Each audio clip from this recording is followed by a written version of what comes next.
নিরাপদে ফিরবেন কিনা, আপনার ছেলে স্কুলে গেছে তাকে সে অপহৃত হবে কিনা, আপনার বউ বাজারে গেছে সে ঠিকমতো ফিরে আসবে কিনা, না কিডন্যাপ হবে না কি হবে, এর কিন্তু কোনো গ্যারান্টি এখন না। এটা কিন্তু গত একটা বছর ছিল না, এটা কিন্তু নাই। স্বীকার করতেই হবে। আমি সেখানে আমার কোশ্চেন না, এজন্য এখন নেক্সট ইয়ারে আপনি যদি ওই পরিস্থিতির সৃষ্টি করতে চান, না আমি আমার প্রশ্ন সেখানে না। আমার প্রশ্ন, আমরা যে এতটা আলোচনা করছি 5 জানুয়ারি হোয়াট ইজ 5 জানুয়ারি?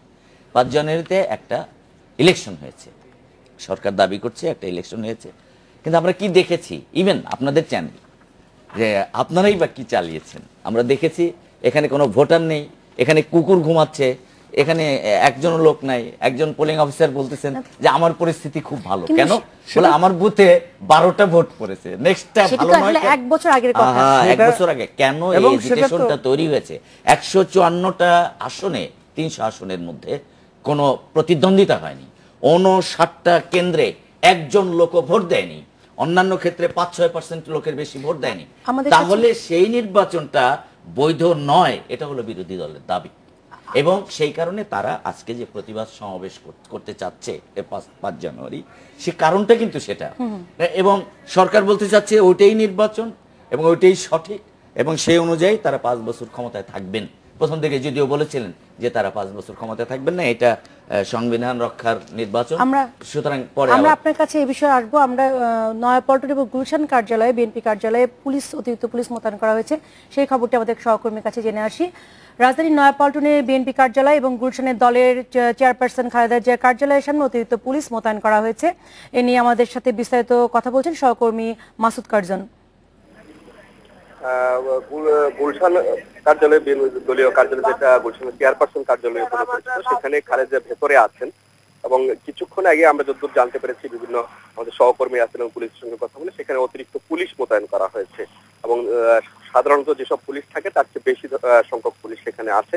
এখন পরিস্থিতি আসলে কি হয়, অনেক রাত হয়েছে, বিএনপি চেয়ারপারসন আসলে এত রাতেও খুব কমই তিনি কার্যালয়ের ভেতরে থাকেন, অবস্থান করেন। তো তার সঙ্গে আসলে ভেতরে খুব বেশি সংখ্যক নেতা কর্মী আছে বলে এরকমটি নিশ্চিত করতে পারেনি আমাদেরকে।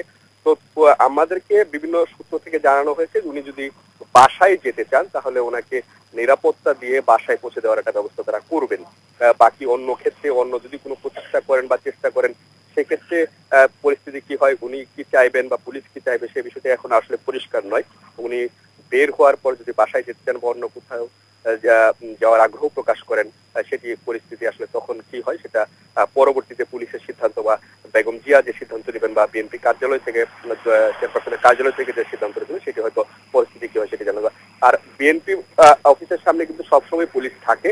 তো আজকে যেটি হয়েছে, সেখানে পুলিশ কিছুক্ষণ আগেই, যিনি সবসময় বিএনপি নয়াপল্টন বিএনপি কার্যালয়ের ভেতরেই থাকেন, যুগ্ম সাধারণ সম্পাদক, যুগ্ম মহাসচিব রুহুল কবির রিজভী, তাকে তিনি আমাদেরকে বিভিন্নভাবে জানছিলাম যে পার্টির বিভিন্ন ইন্টারনাল সোর্স থেকেও বলা হচ্ছিল যে উনি দুপুর থেকে অসুস্থ বোধ করছেন। এবং পুলিশের পক্ষ থেকে যে জানানো হচ্ছে যে উনি অসুস্থ বোধ করায় তাকে তাদের পুলিশ প্রহরায় তাকে অ্যাপোলো হসপিটালে নিয়ে ভর্তি করা হয়েছে। তবে এই বিষয়টি আমরা জানতে চেয়েছিলাম যে আসলে পুলিশ উনি অসুস্থ হয়ে গেলে পুলিশের কি সেটা কাজ কিনা, যে তাকে হাসপাতালে ভর্তি করা হবে কিনা, তাকে আসলে গ্রেপ্তার করা হয়েছে কিনা।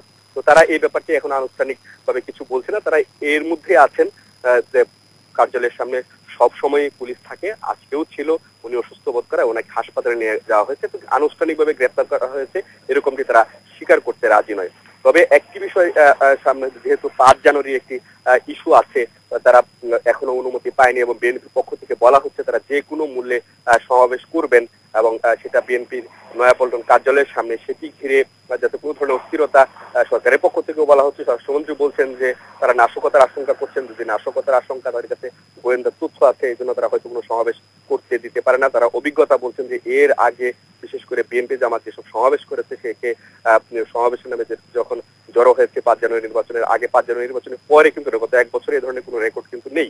তো ফলে এই যেহেতু 5 জানুয়ারি টার্গেট, এই 5 জানুয়ারিতে নির্বাচন হয়েছিল, এই ধরনের কোনো নাশকতা বা ছক এবং দুপক্ষ যেহেতু সরকার এবং বিএনপির পক্ষের ক্ষেত্রে মুখোমুখি অবস্থানে আছে, এই জন্য তারা বলছে যে বাড়তি সতর্কতা সরকারের পক্ষ থেকে বা পুলিশের পক্ষ থেকে জননিরাপত্তা নিশ্চিত করতে তারা এই ব্যবস্থাগুলো নিয়েছেন। তো রিজভীর গ্রেপ্তারের বিষয়টি এখনো তারা আনুষ্ঠানিক স্বীকার করছেন না। আর বিএনপি চেয়ারপারসনের কার্যালয়ের সামনে তারা বলছেন তারা খালেদা নিরাপত্তা বা বিএনপি চেয়ারপারসনের কার্যালয়ে নিরাপত্তা দিয়ে তারা সেখানে আছেন। বিএনপি চেয়ারপারসন বেগম খালেদা যদি বাসায় যেতে চান, তার বাসা খুব কাছে, তারা সেখানে পৌঁছে দেওয়ার ব্যবস্থা করবেন। এখন খালেদা বের হলে তিনি কোথায় যেতে চান সেটি তার উপর নির্ভর করবে, তারপরে হয়তো পুলিশের পদক্ষেপটি নির্ভর করবে কি হয়। এই কার্জন, আপনাকে অনেক ধন্যবাদ। দর্শক, আমরা শুনছিলাম বিএনপি কার্যালয় এবং নয়াপল্টনের অতিরিক্ত পুলিশ মোতায়েনের কথা। আমরা বিরতির পরে বিষয়ে আলোচনায় আসবো। একটি ছোট বিরতিতে যাচ্ছি।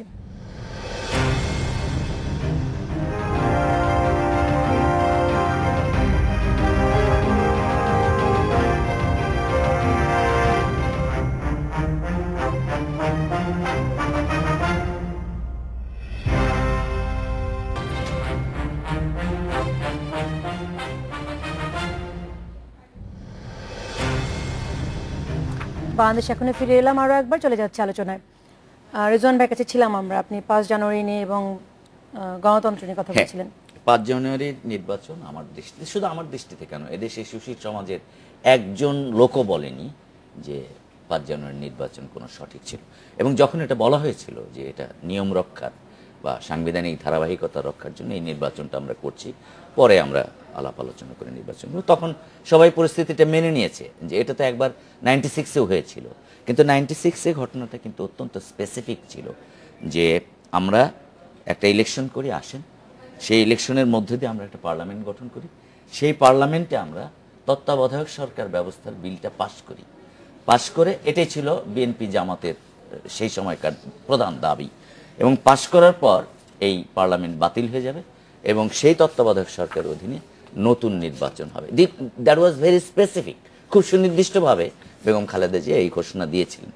তারপরেও সেই নির্বাচনে অনেকে যায়নি, আওয়ামী লীগ তো যায়নি, ফলে সেটাও এক ধরনের একতরফা নির্বাচন হয়েছিল। কিন্তু সেই নির্বাচনের মধ্য দিয়ে কিন্তু 15 বছর দেশে নির্বাচন হয়েছে তত্ত্বাবধায়ক সরকারের অধীনে, শাহাবুদ্দিনকেও তত্ত্বাবধায়ক ধরে নির্বাচন হয়েছে এবং সেই নির্বাচনের মধ্য দিয়ে যে সরকার গঠিত হয়েছে তার বৈধতা এবং সততা অতটা প্রশ্নবদ্ধ কখনো হয়নি। মোটামুটি এই নির্বাচন সবার কাছে গ্রহণযোগ্য হয়েছে। যে যতই গালিগালাজ করুক, সূক্ষ্ম কারচুপি হয়েছে, এই নির্বাচন মানি না, মানব না, একদিনও শান্তিতে থাকতে না, হোয়াট এভার ইট ইজ, কিন্তু তারপরেও কিন্তু এই নির্বাচনটা সারা বিশ্বে গ্রহণযোগ্য হয়েছে। কিন্তু এই নির্বাচনের পর দেখা গেল যে সংবিধান রক্ষার বা ধারাবাহিকতা রক্ষার নির্বাচন বলে এখন বলতে চাচ্ছেন যে 19 সালের আগে আর কোনো নির্বাচন নয় বা আর কোনো আলোচনাও নয়। তোফায়েল আহমেদ বলেছেন যে মধ্যবর্তী নির্বাচন তত্ত্বাবধায়ক সরকার নিয়ে বিএনপির সঙ্গে আলোচনার সম্ভাবনা নেই, কোনো সম্ভাবনা নেই। তাহলে কি হয়? যখন আলোচনার সম্ভাবনা থাকে না তখন কনফ্রন্টেশনের পরিস্থিতি তৈরি হয়। যেমন ধরেন সরকারের কি যেত আসতো, বিএনপি যদি একটা সমাবেশ করতো, মিছিল করতো, এটাই করতো, সরকারের কিছু যায় আসে না। কিংবা আপনি যদি এইভাবে বলেন যে বিএনপি সমাবেশ করে কি করবে, কারণ তারা নির্বাচন মানেই নি, তারা অংশগ্রহণও করেনি এবং মানেও নি। ফলে তাদের তো দাবি হতে থাকবে যে আরেকটা নতুন নির্বাচন আমরা চাই, সরকার দিবে না, না দিল। কিন্তু তাহলে সরকারের এত গালিগালাজ, এত কুৎসিত ভাষায় এত কিছু বলা, প্রতিহত করা, এই করা ওই করা, এবং আপনি দেখলেন যে বগুড়া বলেন, কুষ্টিয়া বলেন, জয়দেবপুর বলেন, গাজীপুর, এই সব জায়গায় কি হয়, এটা পাকিস্তান আমল থেকে আমি দেখছি, আইয়ুব খানের আমল থেকে যখন এই ধরনের একটা অবস্থা তৈরি হয় তখন নিজ দলের কিছু লোককে দিয়ে ওই একই জায়গায় একটা সমাবেশ দেখা হয়। এটা আমি তো বলছি যে যখন যে দল ক্ষমতা থাকে সব দল কোনো অসুবিধা নেই, তখন আরেকটা সভা ডেকে দেওয়া হয়, পুলিশ তখন এই ভাষাটা পুলিশের চেঞ্জ হলো না, তখন একটা ঘোষণা দেয় যে যেহেতু দুটি দল এখানে সমাবেশ ডেকেছে ফলে এখানে সংঘর্ষ সহিংসতা হতে পারে, অতএব এখানে কারোরই সংঘর্ষ হবে না। 144 ধারা, এর চাইতে একটা বাজে ব্যাপার কোথাও নাই। এবং পুলিশ কোনোদিন চেষ্টা করে নাই যে ভাইরে তোমরা এখানে ডাকছো, তোমরা সরে যাও, ওরা যখন ডাকছে আচ্ছা ওরা সরকার পার্টি, ওরা এখানে থাক, তোমরা অমুক জায়গায় চলে যাও, এটা কিন্তু বলার চেষ্টা করেনি। কি করার চেষ্টা করেছে? সমাবেশটা বন্ধ করে। কখন সরকার একটা সমাবেশ, একটা বিরোধী মতকে কণ্ঠ টুটি চিপে বন্ধ করে দিচ্ছে? কখন? যখন সে দেখে যে সামান্যতম বিরোধিতার ফলেও তার ধসে পড়ার সম্ভাবনা আছে, অর্থাৎ জনভিত্তি যখন সম্পূর্ণ নিশ্চিহ্ন হয়ে যায়, দুর্বল হয়ে যায়, তখন একটা সরকার এটা করে। সেটা আইয়ুব খানের আমল থেকে পর্যন্ত সকল সরকারের আমলে আমরা দেখেছি। সুতরাং আমি বলতে চাচ্ছি যে সরকারের জনভিত্তি দুর্বল, তা না হলে তারা কিন্তু এত কিছু করার দরকার ছিল। ওরা একটা জনসভা করতে চায়, করুক না এক জায়গায়, আপনাদের কাছে যাই। আসলে কি সরকার জনভিত্তি দুর্বল? না, এই মানে রেজওয়ান সিদ্দিকী শেষে যে কথাটা বললো যে পাকিস্তান আমল থেকে সব সরকারই যারা ক্ষমতায় গেছে তারা একই কাজ করে, যারা দেখে আসছে। হ্যাঁ, এর জন্য আমি ধন্যবাদও দিতে পারি যে কোনো সরকারকেই তিনি বাদ দেন নাই। কিন্তু একটা জায়গায় আমি বলতে চাই, বিষয়গুলো এমন হয়ে গেছে যে ধরেন আমিও একটা পার্টিজান হয়ে যাচ্ছি, এইরকম যেসব কোশ্চেন সে রাইজ করতেছে এগুলোর জবাব দিতে হলে তো আমাকে তো তাই, কিন্তু সেটা আমি করতে চাচ্ছিলাম না। আপনি দেখেন যে 5ই জানুয়ারির যে নির্বাচনটা হয়েছিল এবং সেই নির্বাচনটা কিন্তু সাংবিধানিকভাবেই হয়েছিল। এই নির্বাচনটা অসাংবিধানিক এইটা কিন্তু কেউ দেশেও হয়নি, আন্তর্জাতিকভাবে হয় না, দেশের বাইরেও হয় না। এবং যদি তাই হতো, যদি এইটা একটা অসাংবিধানিক সরকার হতো এবং এটা যে স্বৈরতান্ত্রিক কায়দায় একটি সরকার হতো, তাহলে কিন্তু এই যে অ্যাপ্রিসিয়েশনটা এই গভর্নমেন্টের জন্য একেবারে গোটা বিশ্বেই ধরা যায়, এবং তাহলে কিন্তু সেটা হতো না। আরেকটি বিষয় হচ্ছে ধরেন আপনার যে নির্বাচনটা হয়েছে সাংবিধানিকভাবে এটা প্রয়োজন ছিল এবং নির্বাচনের আগেও তারা বলেছে। কিন্তু প্রশ্ন হলো যে আপনি নির্বাচনের আগে যেটা বলা হলো যে এটা সংবিধান রক্ষার জন্য, সাংবিধানিক বাধ্যবাধকতার জন্য, কিন্তু পরবর্তীকালে আপনার বিহেভিয়ারটা কিন্তু সেই জায়গাটায় ছিল না, না ছিল গভর্নমেন্টের, না ছিল বিরোধী দলের।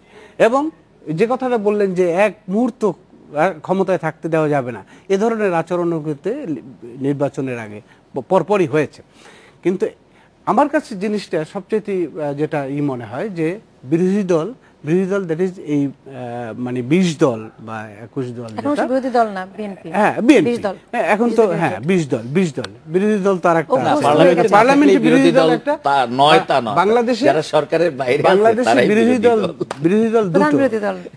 দুটো, একটা পার্লামেন্টে একটা পার্লামেন্টের বাইরে।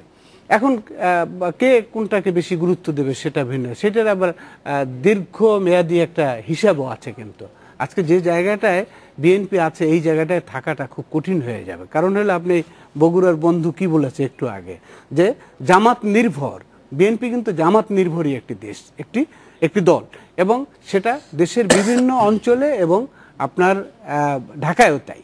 এবং জামাত